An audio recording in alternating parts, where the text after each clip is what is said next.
Chuck Norris et Bruce Lee ont autrefois été de féroces rivaux. Pourtant, qu'est-ce qui a poussé Norris, qui détestait autrefois Bruce Lee, à changer d'avis et à finir par admirer son ancien ami? Découvrons cette histoire surprenante dans la vidéo suivante. Pouvez-vous deviner ce qui a fait changer d'opinion Chuck Norris à propos de Bruce Lee? Regardez la vidéo pour le découvrir. Tensions initiales et malentendus. Le mépris initial de Chuck Norris envers Bruce Lee n'était pas simplement personnel ou mesquin. Il découlait d'une profonde différence dans leurs approches des arts martiaux, un contraste non seulement dans les méthodes, mais aussi dans les philosophies. À l'époque où tous deux débutaient leur carrière, les arts martiaux aux États-Unis étaient largement associés à des techniques traditionnelles, très structurées, et à des routines rigoureuses. Chuck Norris, avec ses années d'entraînement et son succès dans le karaté, valorisait la discipline et la précision dans la pratique. Le karaté qu'il pratiquait exigeait de la minutie dans chaque coup, chaque mouvement. Et c'est précisément cette rigueur qui a forgé sa réputation de champion. En revanche, Bruce Lee, l'homme connu comme le père des arts martiaux modernes, adoptait une approche radicalement différente. Son style, le Jeet Kune Do, était bien plus qu'un art martial. C'était une philosophie de vie. Lee ne suivait aucune école de pensée particulière, mais utilisait ce qui fonctionnait le mieux, combinant des techniques de nombreux styles différents pour créer un système flexible, non lié à un cadre traditionnel. L'approche libre et novatrice de Lee rompait avec les conventions de longue date des arts martiaux, ce que Norris, ainsi que beaucoup dans la communauté des arts martiaux américains de l'époque, considéraient comme un manque de respect. Pour Norris, le style non orthodoxe de Lee semblait refléter un mépris pour les traditions qu'il avait consacré sa vie à cultiver. Ce différend n'était pas uniquement technique, c'était un véritable choc idéologique, chacun ayant une vision différente des arts martiaux et de la vie. La tension entre eux s'est accentuée lorsqu'ils ont commencé à se croiser lors d'événements liés aux arts martiaux. Norris, étoile montante dans la communauté traditionnelle des arts martiaux, valorisait des principes tels que la discipline et le respect des règles. Bruce Lee, quant à lui, attirait l'attention du public avec son style martial gracieux et artistique, que beaucoup de traditionalistes regardaient avec scepticisme. Un incident en particulier, lorsqu'ils se sont rencontrés lors d'un événement à Los Angeles, a accentué leur divergence. Norris n'était pas impressionné par la réputation de Lee comme combattant hollywoodien. Pour lui, les arts martiaux n'étaient pas un spectacle à l'écran, mais une voie sérieuse exigeant des sacrifices et un effort constant. Bruce Lee, de son côté, voyait le traditionnalisme de Norris comme quelque chose de rigide, incapable de s'adapter aux temps modernes. Leur relation est devenue plus tendue à mesure que leur carrière s'entremêlait. Norris s'occupait à dominer les tournois de karaté et à ouvrir des écoles d'arts martiaux, tandis que Lee devenait une icône du cinéma et des arts martiaux, avec des succès comme The Green Hornet et des performances martiales révolutionnaires. Les comparaisons entre les deux devenaient de plus en plus intenses et inévitables. Chacun avait ses partisans, toujours impatients de savoir qui gagnerait en confrontation directe. Cela a entretenu une rivalité constante, attisant les flammes de l'hostilité entre eux, même si aucun ne l'exprimait publiquement. En particulier pour Lee, sa popularité au cinéma lui conférait un statut iconique difficile à égaler pour Norris. Lee n'était pas seulement un combattant, mais un homme qui a transformé la perception mondiale des arts martiaux. Cependant, leurs différences culturelles ont également renforcé la division. Norris, né et élevé aux États-Unis, représentait un intérêt croissant pour les arts martiaux en Occident, où des techniques comme le karaté et le judo dominaient. Lee, quant à lui, apportait une philosophie orientale des arts martiaux, axée sur l'efficacité, la simplicité et l'adaptabilité à toute situation. Ces visions entraient en collision avec celles de Norris, qui croyait que les arts martiaux étaient un sport sérieux demandant une grande discipline et des efforts. Outre leurs différences en matière d'arts martiaux, un autre facteur contribuait à leur animosité, leur personnalité. Lee était connu pour son audace et sa volonté de remettre en question les normes. Ceux qui l'entouraient le percevaient souvent comme arrogant, toujours prêt à critiquer les styles traditionnels. Norris, de son côté, était plus réservé et méthodique, valorisant la confiance en soi, mais sans jamais dépasser certaines limites. Il considérait l'assurance de Lee comme une forme de mépris envers ceux qui avaient suivi une voie plus structurée. Sur le plan professionnel, la compétition s'intensifiait. Hollywood commençait à voir dans les arts martiaux un attrait pour le public, et les opportunités dans l'industrie cinématographique devenaient rares. Norris se sentait menacé par l'ascension fulgurante de Lee, tandis que Lee voyait en Norris un défenseur de traditions dépassées, devenus obsolètes face aux nouvelles tendances. Pourtant, avec le temps, les germes du changement commencèrent à éclore. Leur relation n'était plus uniquement marquée par l'hostilité. Un respect mutuel commençait à émerger, bien que certaines tensions subsistassent. Qu'est-ce qui a provoqué ce changement? Des expériences partagées, des connaissances communes et des opportunités de collaboration les ont amenés à se voir différemment, non plus uniquement à travers le prisme de la compétition. La relation entre Norris et Bruce Lee est un exemple clair de la façon dont un mépris initial peut se transformer en respect. Lorsque deux individus surmontent leurs différences personnelles et trouvent un terrain d'entente dans des passions et idéaux communs. Surmonter l'hostilité. La relation initiale entre Chuck Norris et Bruce Lee fut tumultueuse mais aussi significative dans le développement des deux hommes. Au départ, le mépris de Chuck Norris envers Bruce Lee n'était pas simplement de la jalousie. Il découlait d'une confrontation plus large, une bataille entre différentes idées et philosophies des arts martiaux. Norris avait grandi dans le monde des arts martiaux avec une base solide, valorisant la discipline et les techniques traditionnelles du karaté. Il croyait en des méthodes formées au fil du temps, des principes éprouvés sur plusieurs générations. Pour Norris, les arts martiaux constituaient un système structuré nécessitant une discipline absolue, qui ne pouvait être modifiée. Pendant ce temps, Bruce Lee apportait un souffle nouveau. Il créa le Jeet Kune Do, un art martial qui non seulement brisait les règles, mais promouvait également la liberté dans l'expression des capacités de combat. Lee se concentrait non seulement sur la technique, mais aussi sur la manière dont les arts martiaux pouvaient être un art, mêlé à des philosophies profondes de liberté, de créativité et d'efficacité. Pour Norris, le Jeet Kune Do de Lee semblait bafouer les principes traditionnels qu'il avait tant d'efforts à apprendre et à développer. Cela engendra une confrontation non seulement technique, mais aussi idéologique entre les arts martiaux que les deux hommes représentaient. De leur désaccord méthodologique naquit une relation compétitive, parfois tendue et presque hostile. Cependant, un changement commença à se produire lorsque les deux furent invités à jouer dans le film La Fureur du Dragon en 1972. Ce fut un événement décisif dans leur relation. Bruce Lee, qui était alors devenu une star mondiale des arts martiaux, décida d'inviter Chuck Norris à participer au film, dans lequel leur rôle consistait en un célèbre combat d'arts martiaux, se déroulant dans une arène au Colisée de Rome. Malgré le scepticisme et l'appréhension initiale de Norris à jouer dans un film d'arts martiaux avec Lee, il accepta, car il comprit que c'était une occasion unique non seulement de montrer ses capacités, mais aussi d'apprendre et de mieux comprendre Lee. Pour Norris, cette collaboration ne fut pas facile au début. Il savait que leur combat à l'écran serait inévitablement comparé, ce qui pourrait affecter sa réputation et sa carrière. Toutefois, à mesure qu'ils commencèrent à travailler ensemble, une collaboration inattendue commença à fleurir. Norris et Lee n'étaient pas seulement deux adversaires à l'écran. Ils commencèrent à échanger et à apprendre l'un de l'autre. Norris, qui était fier de la discipline et de la précision du karaté, commença à voir que le style innovant et flexible de Lee avait une grande valeur dans l'évolution de l'art. De son côté, Lee, connu pour enfreindre les règles traditionnelles, commença aussi à apprécier la précision et la puissance des techniques de Norris. Un moment déterminant eut lieu lors de la chorégraphie des scènes de combat du film La Fureur du Dragon. Bruce Lee, qui mettait un point d'honneur à la créativité et aux détails dans ses scènes d'action, invita Norris à contribuer avec ses idées. Ce fut un moment charnière, car il ne s'agissait pas simplement d'une scène d'action, mais d'une véritable rencontre entre deux styles différents d'arts martiaux.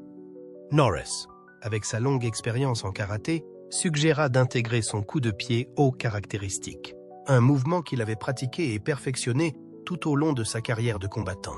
Lee, toujours désireux de mettre en valeur les compétences et les forces de chacun, reconnut le potentiel de ce mouvement et encouragea immédiatement Norris à le démontrer dans la scène de combat.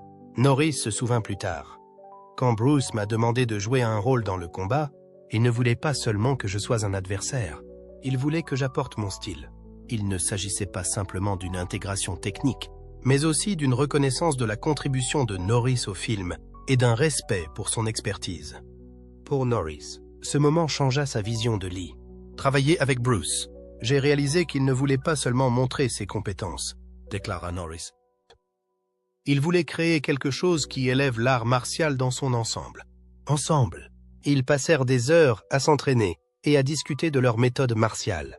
Norris partageait des connaissances issues de son parcours en karaté traditionnel, tandis que Lee lui présentait les principes du Jeet Kune Do.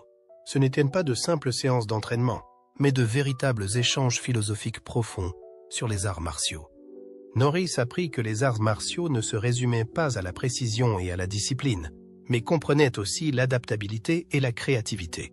Lee, quant à lui, comprit la valeur de la force et de la précision des techniques traditionnelles. Leur respect mutuel se renforça au fil de chaque entraînement, et cela se manifesta pleinement dans leur scène de combat dans La Fureur du Dragon. Cette scène n'est pas seulement l'un des combats les plus célèbres du cinéma, mais aussi un symbole de coopération et de respect entre deux hommes qui furent autrefois de farouches rivaux. La scène de combat emblématique, l'affrontement au Colisée. Plus qu'une simple scène d'action culminante, le combat entre Bruce Lee et Chuck Norris dans La Fureur du Dragon 1972 transcende les frontières d'un film d'arts martiaux typique. C'est une icône culturelle, une déclaration artistique et un témoignage de la collaboration entre deux légendes, autrefois rivaux, finalement compagnons d'âme. La scène, qui dure plus de 10 minutes, était non seulement époustouflante dans sa technique et sa tension, mais contient également une histoire profonde sur la philosophie, le respect et la transformation des relations humaines. Située dans le cadre majestueux et en ruine du Colisée, la scène de combat semble presque irréelle. Deux hommes modernes, deux styles opposés, s'affrontant dans une bataille symbolique pour la survie à l'époque antique. Ce n'est pas un hasard. Bruce Lee, réalisateur et chorégraphe principal du film, a délibérément choisi le Colisée comme métaphore d'une guerre philosophique entre deux écoles différentes d'arts martiaux. Dès le premier instant, les spectateurs ne se contentent pas de voir les deux combattants se préparer pour le combat, mais ressentent également l'atmosphère tendue, presque sacrée. Le calme initial du lieu contraste avec la férocité à venir. Bruce Lee, avec son corps petit mais aussi solide que l'acier et ses yeux aussi perçants que des couteaux, fait face à Chuck Norris, grand, musclé, son visage calme comme un monument vivant du karaté. Bruce Lee ne voulait jamais que ces scènes d'action ne soient que des spectacles de poing. Il considérait toujours les arts martiaux comme une forme de communication, un moyen d'exprimer ses pensées, son âme et sa philosophie de la vie. Par conséquent, dès qu'il eut l'idée de la scène de combat avec Norris, Lee décida. Ce serait une bataille avec une histoire. L'histoire est un affrontement de deux philosophies. Le karaté de Chuck Norris, une structure rigide, une discipline stricte, des frappes puissantes et précises. Le Jeet Kune Do de Bruce Lee, la philosophie du mouvement absent qui l'emporte sur le mouvement. La vitesse, la flexibilité et l'adaptabilité. Les premiers coups sont un témoignage de la supériorité physique de Norris. Il utilise sa force musculaire et ses jambes puissantes pour submerger Lee. Le coup de pied circulaire de Norris est aussi lourd qu'un marteau, obligeant Lee à se défendre et à reculer. C'est ainsi que Lee construit l'histoire, faire croire au public que le protagoniste est désavantagé. Mais progressivement, Bruce Lee commença à changer le rythme. Il passe de la réaction à l'action, lead les intentions et ajuste ses techniques. Les esquives gracieuses, les contre-attaques fulgurantes et les coups précis lui permettent de prendre le contrôle. Le combat devient une danse stratégique, n'étant plus un simple affrontement. Peu de gens savent qu'à l'origine de cette perfection se cachent des mois de pratique incessante, parfois sourcées de tensions et de conflits. Bruce Lee et Chuck Norris étaient des perfectionnistes, ne tolérant aucune approximation. Ils s'entraînaient dès le matin jusqu'à tard le soir. Il y eut des jours où ils répétaient un mouvement court, le pratiquant des centaines de fois. Norris se souvient « Il nous a fallu toute une journée pour perfectionner une série de coups de poing qui ne duraient que quelques secondes. » Bruce n'acceptait aucun mouvement qui ne représentait pas l'esprit véritable du combat. Bien que strict, cet esprit a élevé cette scène au rang d'art. Pas de câble, pas d'effets exagérés, pas de montage tape à l'œil, uniquement des compétences réelles, une vitesse authentique, des coups véritables. Il y eut même quelques occasions où ils se blessèrent, tant l'intensité de l'entraînement était élevée et la concentration absolue rendaient la frontière entre jeu et réalité presque inexistante. Ce qui rend cette scène de combat spéciale, ce n'est pas seulement la technique, mais aussi l'histoire entre les deux hommes derrière la caméra. Bruce Lee et Chuck Norris avaient une relation tumultueuse. Tous deux étaient des icônes des arts martiaux, avec de fortes personnalités et de l'orgueil. Dans le monde des arts martiaux américains des années 60 et 70, l'ascension de Lee en tant qu'asiatique, avec sa philosophie du Jeet Kune Do, était perçue comme un défi au système classique d'arts martiaux occidentaux, y compris le karaté de Norris. Cependant, au fil du tournage, l'hostilité a progressivement cédé la place à la compréhension. Ils ne se contentèrent pas seulement de s'entraîner ensemble, mais débattirent des arts martiaux, de la manière de développer les individus à travers eux. Un jour, pendant une pause, Lee dit à Norris, « Tu as une base solide, une technique dure. Moi, je suis plus flexible. » Mais ces deux choses ne devraient pas être mutuellement exclusives. Norris resta sans voix. Il admet que ce sont ces conversations qui ont élargi sa perception des arts martiaux. Il croyait auparavant aux stéréotypes, mais après avoir travaillé avec Lee, il commença à apprendre à briser les limites. La scène de combat entre Bruce Lee et Chuck Norris dans La Fureur du Dragon n'est pas seulement l'une des plus grandes scènes d'arts martiaux de tous les temps. Ce fut le catalyseur qui changea les deux hommes. Pour Chuck Norris, cela marqua un tournant majeur. Il devint plus confiant dans son approche du cinéma et devint rapidement une star d'action avec une série de films célèbres. Plus importante encore, Norris adopta de nombreuses philosophies de Bruce Lee et commença à enseigner un style plus harmonieux qui combinait discipline et adaptation. Pour Bruce Lee, ce fut la démonstration la plus claire de son idéal. Les arts martiaux n'étaient pas seulement une question de victoire, mais de connexion.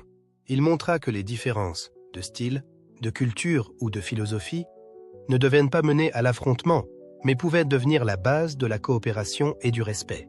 À la fin de la scène, Bruce et Chuck avaient non seulement accompli un chef-d'œuvre d'action, mais avaient également effacé leur rancune passée. Norris dit plus tard, « Ému, nous avons commencé comme des rivaux, mais nous avons fini comme des frères dans les arts martiaux. » Plus de 50 ans se sont écoulés depuis la sortie de La Fureur du Dragon. Mais la bataille dans le Colisée romain entre Bruce Lee et Chuck Norris n'a pas disparu de la mémoire des amateurs d'arts martiaux et de cinéma. Que se passe-t-il lorsque deux légendes des arts martiaux ne s'affrontent pas seulement à l'écran, mais s'entraînent également ensemble dans la vraie vie? La relation entre Bruce Lee et Chuck Norris a commencé comme une rivalité, mais au fil du temps, elle s'est transformée en une amitié étroite et une collaboration de grande envergure.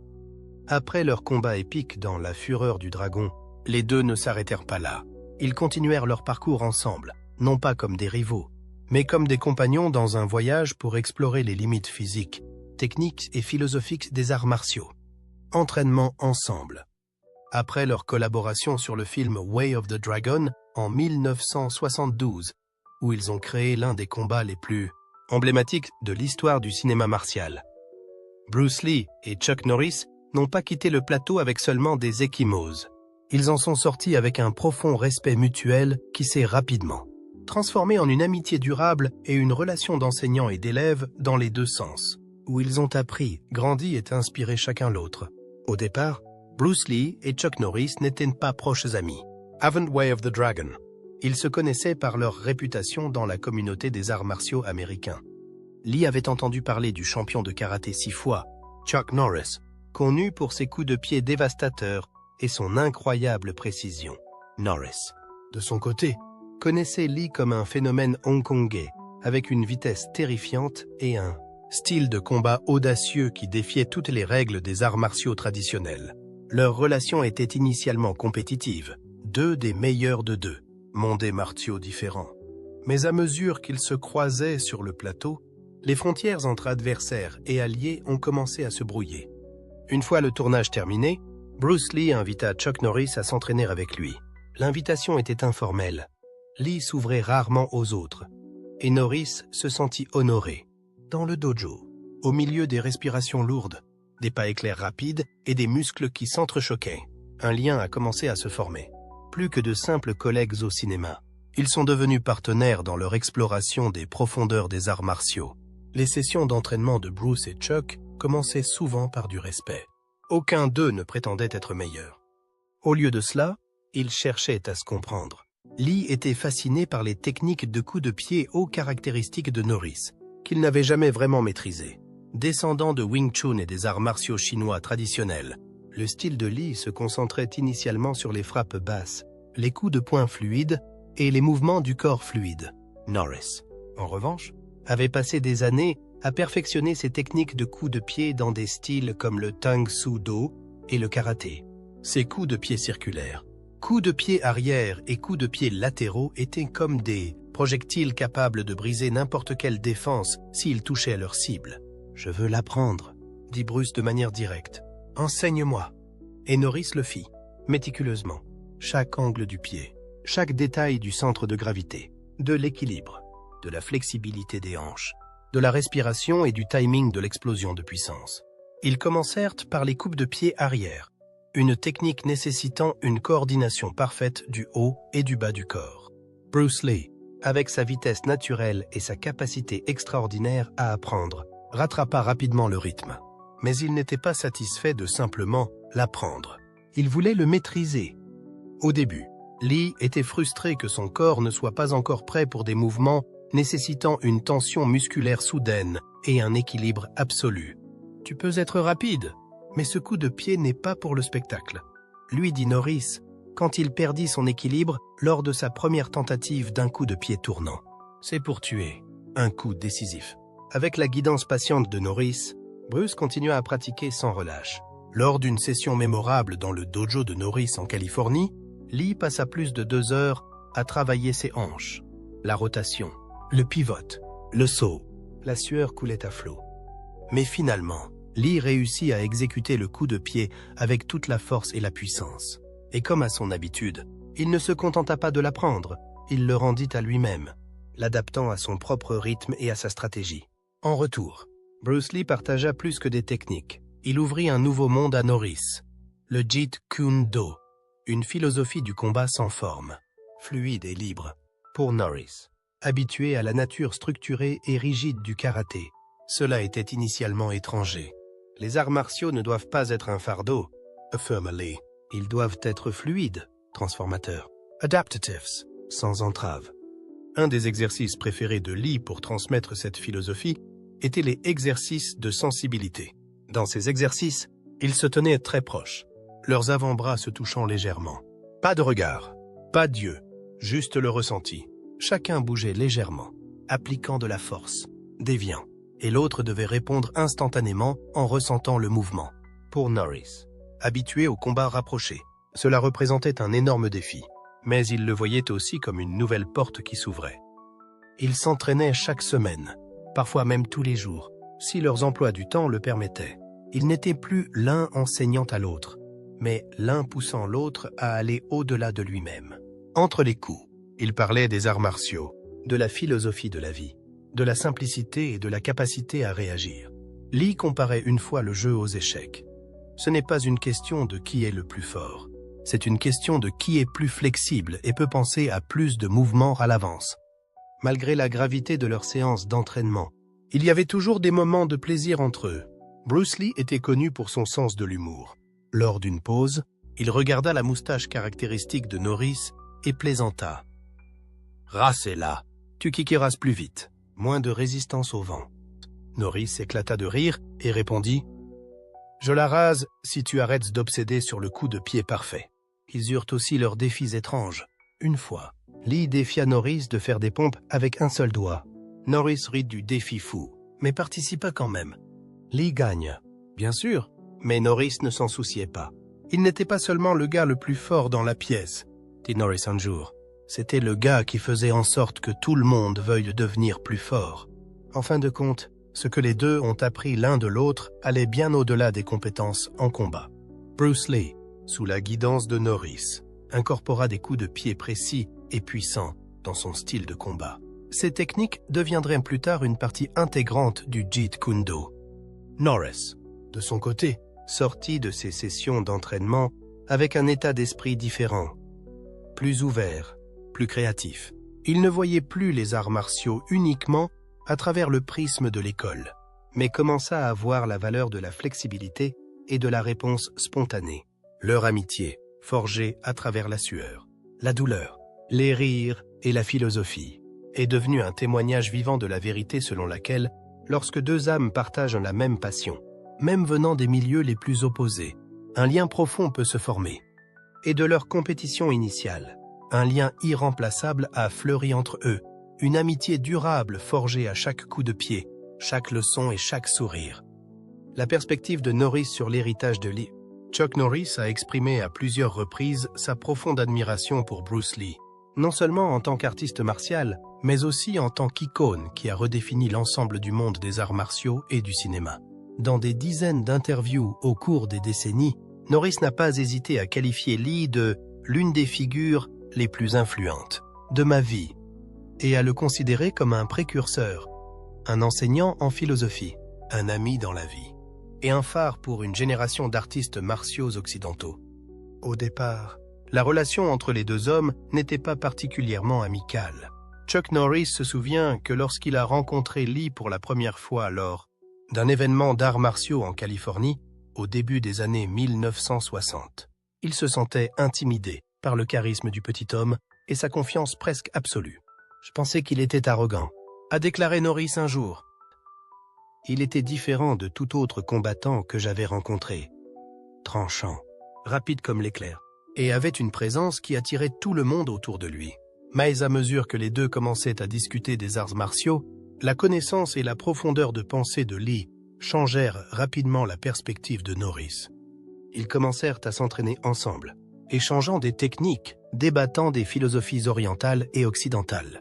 C'était le début d'une amitié qui durerait jusqu'à la fin de la vie de Lee. Chuck Norris est arrivé aux arts martiaux par le biais du karaté traditionnel, un art martial connu pour sa discipline, ses systèmes stricts de mouvements et de règles. Mais lorsqu'il s'entraîna avec Lee, Norris dut remettre en question tout ce qu'il avait toujours cru. Lee ne croyait pas en l'idée d'être confiné à un seul système. Il croyait que chaque individu était un système ouvert. Aucun moule fixe ne convient à tous. Le style de Jeet Kune Do que Bruce Lee a créé a eu une influence directe sur la philosophie des arts martiaux de Chuck Norris. Lee m'a appris que l'efficacité est la chose la plus importante, pas la forme ou l'adhésion à la tradition, a déclaré Norris. Il disait toujours « Ne me suivez pas, ne suivez personne d'autre, suivez-vous ». L'une des idées qui impressionna le plus Norris fut la célèbre citation « Soyez comme l'eau ». Lee expliqua que l'eau n'a pas de forme fixe, mais peut s'adapter à tout contenant, forte lorsque nécessaire, douce lorsque nécessaire. L'idée qu'un combattant ne devrait pas résister rigidement mais s'adapter, surmonter plutôt que confronter, a complètement changé ma façon de voir la puissance, a déclaré Norris. Lee n'était pas seulement un philosophe, mais aussi une personne qui osait briser les règles strictes qui existaient depuis des siècles dans les arts martiaux. Alors que de nombreux artistes martiaux à cette époque avaient encore une foi absolue dans leur école, Lee choisit le chemin de la fusion. Apprendre de la boxe, de l'escrime, du kung-fu, du taekwondo, du judo et même du yoga. Lee n'avait pas peur d'essayer de nouvelles choses. S'il voyait une technique d'une certaine école qui pourrait être utile, il l'apprendrait, la pratiquerait, l'améliorerait et l'intégrerait dans son système.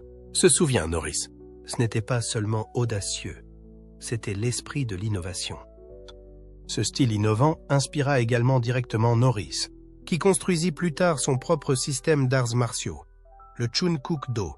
Il admet que sans l'inspiration de Lee, il n'aurait peut-être jamais quitté le cadre du karaté traditionnel. En plus d'être un artiste martial, Lee était également un véritable artiste.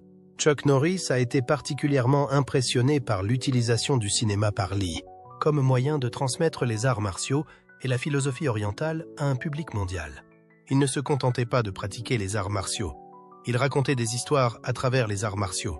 Chaque coup, chaque mouvement à l'écran avait du sens, a partagé Norris. Un exemple frappant se trouve dans le film The Green Hornet, où Lee utilisa l'arme des nunchakus, un objet qu'il n'avait jamais maîtrisé auparavant.